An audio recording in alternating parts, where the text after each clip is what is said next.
ये हमारा पॉलिटी का नेक्स्ट टॉपिक है, द सिटीजनशिप एक्ट ऑफ 1955। इसमें जो है बताया गया है तीनों जो 5 वेज हैं एक्विजिशन के और लॉस ऑफ सिटीजनशिप के जो 3 वेज हैं उनके बारे में। ठीक है, इसमें क्या कहा गया है, post constitution commencement this is has been amended many times subsequently in 1957, 1960, 1985, 1986, 1992, 2003, 2005, 2015 और 2019 में। Initially included Commonwealth citizenship removed by the citizenship amendment act 2003। पहले जब कॉन्स्टिट्यूशन के बाद जब बना था तो उसमें क्या कहते हैं ना, कॉमनवेल्थ वाली सिटीज़नशिप को भी इंक्लूड किया गया था। इसमें क्या था कि जो कॉमनवेल्थ वाले नेशन थे ना,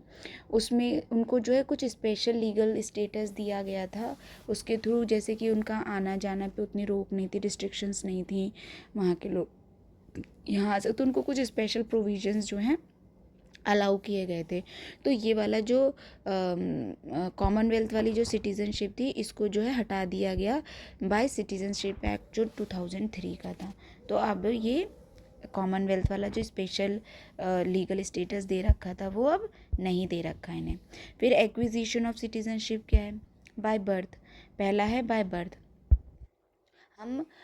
5 तरीके से जो हम 5 तरीके से हाँ जो सिटीजनशिप को एक्वायर कर सकता है कोई भी, हम क्या मतलब कोई भी जो है हमारे देश में 5 तरीके से सिटीजनशिप को एक्वायर कर सकता है। वो तरीके हैं by birth, bye decent, bye registration, bye naturalisation और बाय इनकॉर्पोरेशन ऑफ टेरिटरी। उन्हीं को जो है डिटेल में बताया गया है। तो पहला क्या है कि अगर बॉर्न इंडिया में हो, मतलब अगर इंडिया में बॉर्न होता है, देखो बाय बर्थ में पहला है जो उसके सेक्शन 3 में दे रखा है, किसके, द सिटीजनशिप एक्ट 1955 के सेक्शन 3 में दे रखा है। उसमें ये कहा गया है कि जो वो लोग जो देश में ही पैदा हुए हैं, इंडिया में ही पैदा हुए हैं, वो जो 26 जनवरी 1950 से 1 जुलाई 1987 के बीच में पैदा हुए हैं, उनको ऑटोमेटिक सिटीजनशिप मिल जाएगी रिगार्डलेस ऑफ पेरेंट्स नेशनलिटी। मतलब उनके पेरेंट्स की नेशनलिटी कुछ भी हो, उनको जो है ऑटोमेटिकली सिटीजनशिप मिल जाएगी। कौन, जो इस टाइमलाइन के बीच के हैं, बॉर्न हुए इंडिया में। फिर सेकंड में क्या कॉन्सेप्ट दे रखा है, पोस्ट जुलाई 1987, 1 जुलाई 1987 के बाद से citizenship of at least one parent is an Indian. मतलब जो ये टाइमलाइन दे रखी है 1987 वाली, 1 जुलाई 1987 वाली, इसमें ये कहा गया है कि अगर इसके बाद कोई पैदा हुआ है, देखो ये वाली टाइमलाइन क्योंकि यहाँ कवर हो गई, फिर है कि इसके बाद जो इंडिया में बॉर्न हुआ है उसमें से अगर उसके कोई एक, मतलब माता पिता दोनों में से कोई एक जो है वो अगर इंडिया का सिटीज़न है, रहा है या है, तो वो क्या कहते, उसको भी इंडिया, जो उनका जो बॉर्न चाइल्ड होगा उसको भी यहाँ की सिटीजनशिप मिल जाएगी। फिर नेक्स्ट में कहा गया है पोस्ट दिसंबर 3, 2004। ये दिसंबर, अगर कोई 3 दिसंबर 2004 के बाद इंडिया में बॉर्न हुआ है तो citizenship if both parents are citizen and और one is a citizen and other is not an illegal migrant. मतलब अगर इसके बाद कोई पैदा हुआ है यहाँ पर इंडिया में, तो उसमें से उसके कोई पेरेंट्स, दोनों में से कोई एक पेरेंट्स का, दोनों में से दोनों पेरेंट्स का सिटीजन होना ज़रूरी है तो, या फिर किसी एक का, या तो दोनों हो या कोई एक हो। और अगर एक यहाँ का सिटीज़न है और एक नहीं है तो दूसरा जो है वो इलीगल माइग्रेंट नहीं होना चाहिए। मतलब कहने का है कि कोई अगर 3 दिसंबर 2004 के बाद यहाँ पर बॉर्न हुआ है इंडिया में तो उसे सिटीजनशिप कैसे मिलेगी, एलिजिबल होगा वो, मतलब उसके दोनों पेरेंट्स या तो यहाँ के सिटीज़न रहे हों या फिर दोनों पेरेंट्स में से एक कोई यहाँ का सिटीज़न रहा हो और दूसरा जो है वो इलीगल माइग्रेंट ना हो। इनमें से कोई सी भी कंडीशन फुलफिल होगी तो वो उसे भी यहाँ का सिटीजनशिप आसानी से मिल जाएगी। फिर एक्सक्लूजन क्या दे रखा है एक तरीके से यहाँ पे, children of foreign diplomats and enemy aliens can not acquire citizenship by birth. मतलब जो चिल्ड्रन फॉरेन डिप्लोमेट्स के, डिप्लोमेट्स वो होते हैं जैसे कि अभी आप IFS क्लियर कर लो, ठीक है, इंडियन फॉरेन सर्विस। तो आपको जो है दूसरे कंट्री में एम्बेसीज होती हैं, कंसुलेट्स होते हैं, वहाँ पर जो है आपको पोस्ट दिया, मतलब वो क्या कहते हैं, हायर किया जाता है, एक तरीके से आपको पब्लिक पोस्ट मिलती है वो पब्लिक सर्विस की। तो आप वहाँ पे जाके सर्व करते हो अपनी कंट्री के लिए। तो उन्हीं को बोलते, तो जब आप वहाँ पे रह रहे हो तो भाई आपकी फैमिली होगी, और मान लो कि अभी ऐसे ही इंडिया में फिर दूसरे देश के यहाँ पर आते हैं, तो अब वो यहाँ पर आए हैं, मान लो यहाँ पे रह रहे हैं, और उस टाइम पे अगर उनका कोई बच्चा बॉर्न होता है, बेबी बॉर्न होता है,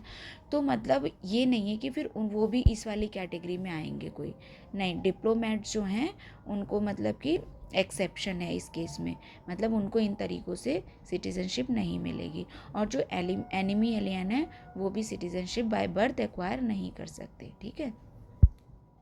मतलब कोई एलियन सिटीज़न है, ठीक है, और उसका वो यहाँ पे तो जन्म देता है बच्चे को, तो उसका बच्चा ये कहे, कल को क्लेम करे कि भाई वही तो बॉर्न इंडिया में हुआ है, और वो सारी कंडीशन ऊपर वाले भी फुलफिल कर रहा हो, तो लेकिन तब भी क्या कहते हैं, उसे ये चीज़ मान्य यहाँ पे मान नहीं होगी। फिर बाय डिसेंट क्या दिया गया है, जो सेक्शन 4 है सिटीज़नशिप एक्ट के, इसमें कहा गया है वो लोगों की उनकी एलिजिबिलिटी के बारे में बात की गई है जो बॉर्न हुए हैं आउटसाइड इंडिया। यहाँ पे उनकी एलिजिबिलिटी की बात थी जो बॉर्न हुए इन इंडिया, और ये उनकी बात है जो बॉर्न हुए हैं आउटसाइड इंडिया। तो वो हमारे यहाँ कंट्री के सिटीज़नशिप के लिए कैसे एलिजिबल हैं, देखो, अगर वो 26 जनवरी 1950 से 10 दिसंबर 1992 के बीच में किसी बाहर देश में पैदा हुए हैं, ठीक है, तो उनकी कंडीशन क्या है कि citizenship if the father was an Indian citizen. अगर उनका फादर जो वो पर्टिकुलर बॉर्न हुआ है वहाँ पे, उसका फादर जो है वो इंडिया का सिटीज़न रहा है, तो मतलब वो उसको भी इंडिया की सिटीज़नशिप मिल जाएगी, बस डेट इसके बीच की होनी चाहिए, आपकी बर्थ डेट। फिर क्या है, पोस्ट दिसंबर 10 1992, अगर कोई जो है 10 दिसंबर 1992 के बाद का है, ठीक है, तो उसमें क्या है, वो आउटसाइड इंडिया बॉर्न हुआ है, तो citizenship if either parent is an Indian citizen, मतलब उसके दोनों पेरेंट्स में से कोई भी अगर इंडिया का सिटीजन है तो वो एलिजिबल है। फिर 3 दिसंबर 2004 के बाद अगर कोई मतलब बॉर्न हुआ है आउटसाइड इंडिया, तो क्या है उसकी एलिजिबिलिटी की बर्थ मस्ट बी रजिस्टर्ड, उसकी बर्थ जो है वो रजिस्टर की गई हो Indian consulate within 1 year और with central government permission afterward. मतलब उसके बाद क्या है कि उसको जो है इंडियन कॉन्सुलेट में जाके रजिस्टर करना पड़ेगा विद इन 1 ईयर, बर्थ के विद इन 1 ईयर के अंदर ही, और फिर उसके बाद सेंट्रल गवर्नमेंट की उसको परमिशन मिलेगी, तब जो है उसको यहाँ का सिटीजनशिप मिल सकती है, वो एलिजिबल है। फिर क्या है, बाय रजिस्ट्रेशन जो कि सेक्शन 5 में दिया गया है। नेक्स्ट, इसमें क्या कहा गया है, इसकी एलिजिबिलिटी के नॉन इलीगल माइग्रेंट जो होते हैं वो अप्लाई कर सकते हैं रजिस्ट्रेशन के थ्रू। सबसे पहली कंडीशन तो यही है कि वो नॉन इलीगल माइग्रेंट हो, मतलब वो इलीगल माइग्रेंट ना हो। उसमें क्या है, must take an oath of allegiance, उनको जो है ओथ ऑफ एलिजेंस लेनी पड़ेगी कि मतलब वो रिसाइड करेंगे इन इंडिया फॉर 7 ईयर। और क्या है, एलिजियंस का मतलब है कि मतलब वो एक तरीके से निष्ठा दिखाएंगे यहाँ के कंट्री के प्रति, और नेशनल फ्लैग, नेशनल एंथम, जो भी प्रोविजंस हैं कंट्री को लेकर, आपको उनको सबको फुलफ़िल करना पड़ेगा। फंडामेंटल राइट्स जो हैं, फंडामेंटल ड्यूटीज़ जो हैं, कॉन्स्टिट्यूशन ओबे करना है, ये सब चीज़ें आपको माननी पड़ेंगी। तो ओथ ऑफ एलिजेंस लेनी पड़ेगी, और उसके बाद क्या है, रिसाइड करना पड़ेगा इंडिया में for 7 years prior to the application. मान लो क्या कहने का मतलब है कि अगर कोई इंसान 7 साल तक पहले रह रहा है, ठीक है, पहली बात तो नॉन इलीगल माइग्रेंट हो, इलीगल माइग्रेंट ना हो, उसके बाद जो है वो कंटिन्यू 7 साल से रह रहा हो इंडिया में, ठीक है, उसके बाद वो अप्लाई करेगा अगर रजिस्ट्रेशन के लिए, तो उसे जो है इंडिया की रजिस्ट्रेशन वो सिटीज़नशिप के लिए वो अप्लाई कर सकता है, और उसे उसके साथ ही ओथ ऑफ एलिजियंस भी लेनी पड़ेगी। फिर नेक्स्ट में क्या दिया गया, बाय नेचुरलाइजेशन, ये किस में है, सेक्शन 6 में दिया हुआ है सिटीजनशिप एक्ट के। इसमें क्या क्या कहा गया है, continuous residence in India for 12 year, अगर कोई 12 साल से लगातार जो है इंडिया में रह रहा है, और अगर वो 14 साल तक से रह रहा है, मतलब वो 14 साल से यहाँ पर है और उसमें से 11 साल जो है लगातार रहा हो, मतलब कि अब देखो, अब 12 और 14 का क्या मतलब है यहाँ पे, 12 साल मान लो कि कंटिन्यू रह रहा हो, या तो 12 साल हो गए हैं उसे,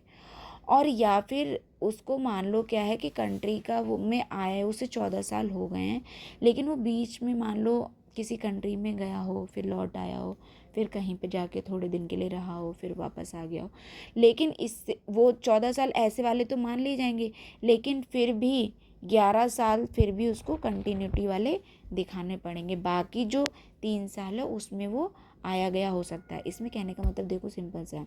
यह तो 12 साल की कंटिन्यूटी कर लो। अब मान लो किसी की 11 साल की कंटिन्यूटी हो गई, लेकिन अब मान लो 1 साल अभी बचा था, उसको बीच में कहीं जाना पड़ जाए, अपनी कंट्री जाना पड़ जाए वहाँ पे, तो भाई आपने ये 12 साल वाला पूरा जो है प्रोविज़न का मतलब जो भी है, तो ये तो आप फुलफ़िल नहीं कर पाए। तो इसका मतलब ये थोड़ी है क्योंकि ये एक बार आप अब मान लो 11 साल रह चुके थे, फिर आप बोलते नहीं कि मतलब वो चीज़ जो उसकी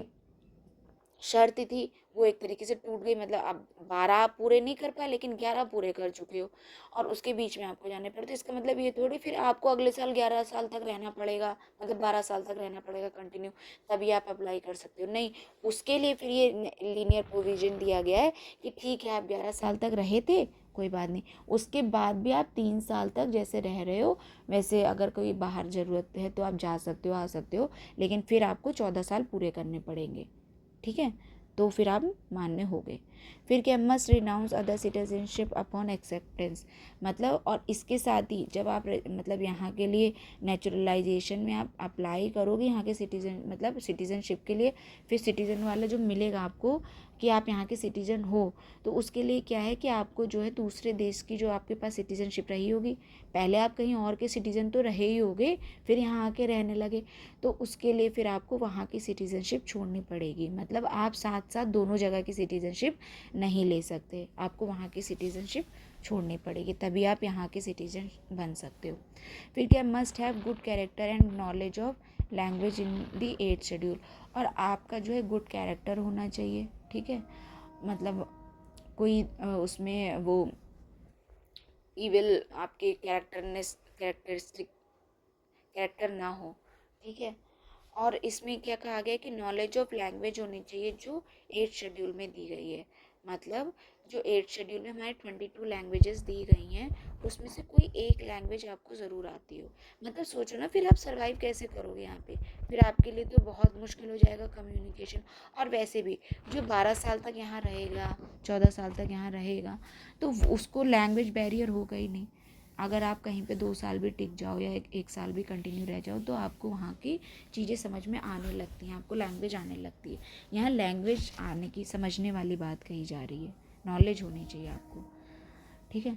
फिर क्या है, 5th में दिया गया बाय इनकॉर्पोरेशन ऑफ टेरिटरी, ये सेक्शन 7 में दिया गया है सिटीजनशिप एक्ट के। इसमें कहा गया when a foreign territory becomes a part of India the government specifies citizenship eligibility, मतलब अगर कोई ऐसी कंट्री फॉरेन टेरिटरी है जो कि इंडिया का पार्ट बन जाती है, मान लो वॉर के टाइम या कोई हम एक्विजिशन कर लेती हैं हमारी कंट्री दूसरी कंट्री को, किसी की टेरिटरी को, तो गवर्नमेंट जो है स्पेसिफाई करती है सिटीजनशिप एलिजिबिलिटी, वही जो है उस पर भी लागू होगी, मतलब टेरिटरी अब मिला ली मान लो अपने देश में, उसके बाद गवर्नमेंट जब कोई ऐसा काम करती है, कोई टेरिटरी अपने में मिलाती है, या मान लो कोई अपना देश का हिस्सा किसी और की टेरिटरी में गया, किसी और देश की, तो ऐसे में फिर आपको अपने कॉन्स्टिट्यूशन में अमेंडमेंट करना पड़ेगा, ठीक है। जैसे कि बांग्लादेश वाला जो वो सॉरी बांग्लादेश वाला नहीं, जो बेरोजगारी यूनियन वाला जो है वो हुआ था, तो उसमें यही हुआ था ना, बेरोजगारी यूनियन पाकिस्तान को जो बेरोजगारी यूनियन वाली जो टेरिटरी थी वो जो हैंड ओवर की गई थी, तो उसके लिए फिर आपको कॉन्स्टिट्यूशन में अमेंडमेंट किया गया था, ठीक है। तो वही कहा जाता है कि मतलब आप फिर आप चेंज करोगे कॉन्स्टिट्यूशन में भी, और जब हमारे कॉन्स्टिट्यूशन में चेंज हो जाता है, मान लो आपने कॉन्स्टिट्यूशन में चेंज करा या जो भी पॉलिटिकल और लीगल मतलब प्रोसीजर था उसमें चेंज करा, फिर आप गवर्नमेंट जो वहाँ के जो पूरा एडमिनिस्ट्रेशन कैसे करेगी, वहाँ की पॉलिटी कैसी होगी, वहाँ के जो देशवासी जो जो रह रहे हैं पर्टिकुलर टेरिटरी में, उन लोगों के साथ क्या होगा, इसके लिए रूल्स एंड रेगुलेशंस मतलब प्रॉपर सेट करती है। तो गवर्नमेंट सेट करेगी कि सिटीजनशिप एलिजिबिलिटी क्या होगी, वो उस हिसाब से देखा जाएगा। मतलब यहाँ पे इन्होंने कोई हार्ड एंड फास्ट रूल नहीं बना रखा, ये गवर्नमेंट के हाथ में दे रखा है। Example, the citizenship of Pondicherry order 1962 granted Indian citizenship to Puducherry Pondicherry resident. मतलब जब वो पौंडीचेरी को एक्वायर किया था तो वहाँ पे भी कुछ लोग रह रहे थे। देखो, टेरिटरी इधर की उधर हो जाती है, लोग तो कोई अपना जगह छोड़ के थोड़ी भाग जाता है, लोग तो वहीं रहते हैं। राज कौन करेगा वो तो अलग बात हो गई कि गवर्नमेंट की आप लाइन के इस तरफ हो, किसी बाउंड्री के आप उस तरफ हो। लोग जो जनरल पीपल रहेंगे, जो कॉमन जनता रह रही है, उसको तो अपने लाइवलीहुड से, डेली के रूटीन से मतलब है ना। वो इतना ये बस उनका तो ये है कि भाई हम जिस टेरिटरी में मिले हैं वहाँ की गवर्नमेंट उनके वेलफेयर के लिए, उनको प्रमोट करने के लिए काम करती रहे, बाकी लोगों को इतना क्या दिक्कत होती है। तो जब आप दूसरे देश की टेरिटरी एक्वायर कर रहे हो या दूसरी किसी बाहर फॉरेन टेरिटरी को एक्वायर कर रहे हो, तो आप पूरे प्रोविज़न तो बनाओगे ही उस जनता के लिए भी, जो उस टेरिटरी के साथ जो लोग आए हैं वहाँ पर, उसके लिए भी तो आपको प्रोविज़न बनाने पड़ेंगे। तो जब आप वो प्रोविज़न सेट करते हो तो आप सिटीज़नशिप वाले भी एलिजिबिलिटी के प्रोविज़न भी सेट करते हो और उनको उसी हिसाब से जो है सिटीज़नशिप दी जाती है। जैसे कि पौंडीचेरी ऑर्डर 1962 के तहत जो है पौंडीचेरी के जो रेसिडेंट थे उन्हें जो है इंडियन सिटीज़नशिप ग्रांट की।